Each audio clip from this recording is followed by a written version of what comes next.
Hi everyone, and welcome to this week's meditation on Matthew 24, verses 36 through 44. The day and hour are unknown.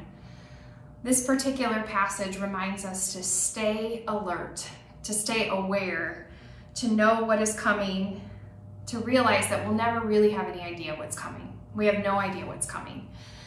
It gives the example of the time of the Great Flood and how no one knew how to prepare, but no one else actually knew or believed that this could be happening. And how oftentimes we think that we can be prepared, we can know what's coming, we can know what's going to happen, but we have to continually stay alert. We have to continually keep watch, to pay attention to what's happening in the world around us, to the needs, listening to the voices of those who are crying out and asking for help, asking for support, asking for someone to listen, to hear their story. That we have to continue to stay alert, and so that we can know that we are ready for Jesus. Jesus shows up in the most interesting of ways all throughout the Bible, from the ways that God was showing up in the time of the Israelites, continuing forward into things, examples like that we think of when people were waiting for Jesus to come, the time of the prophets and the prophecies, to the time when Jesus was actually there in all the spaces and places that Jesus inhabited that people didn't expect to find him. There's a song called Dear Me by Nicole Nordeman that's one of my favorites. And she says, "You'll find Jesus in all the places you were told he wasn't supposed to go, so go." And so I invite you to consider this week, and as you go about your week, where are the places that you're meeting Jesus, that you're seeing the Spirit of God stirring things up, asking you to stay alert and to pay attention and to respond? We have the ability to respond. Oftentimes we're told that we have responsibilities, but responsibilities are a noun.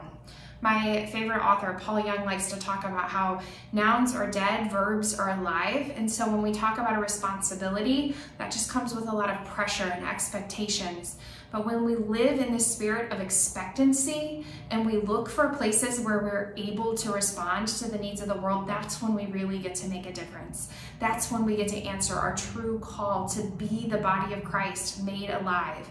As we enter into this Advent season, as we consider all of the ways that the light of the world is here and still coming all at once, may we all remember that when we stay alert together, that together we can make a real difference.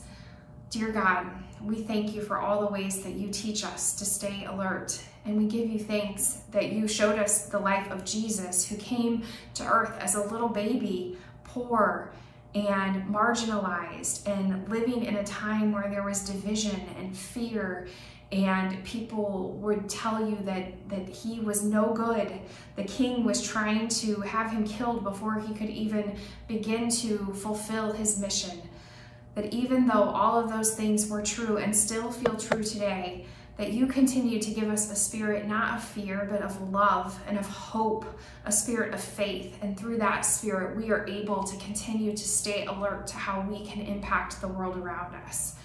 I invite each and every one of us today, through your Spirit, God, to join our hands together, to stay alert together, and to stand together for the kind of world that is like the one that you created. And when it feels as though we just don't even know what to pray, we are so grateful that the words that Jesus taught us to pray, "Our Father, who art in heaven, hallowed be thy name. Thy kingdom come, thy will be done on earth as it is in heaven.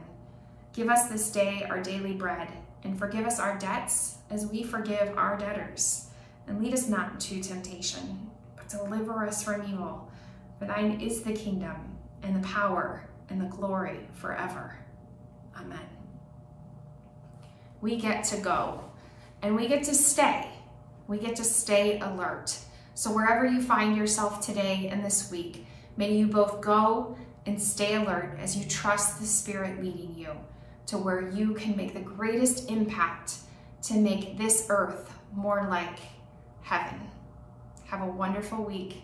May you go in grace and peace as we await the light of the world.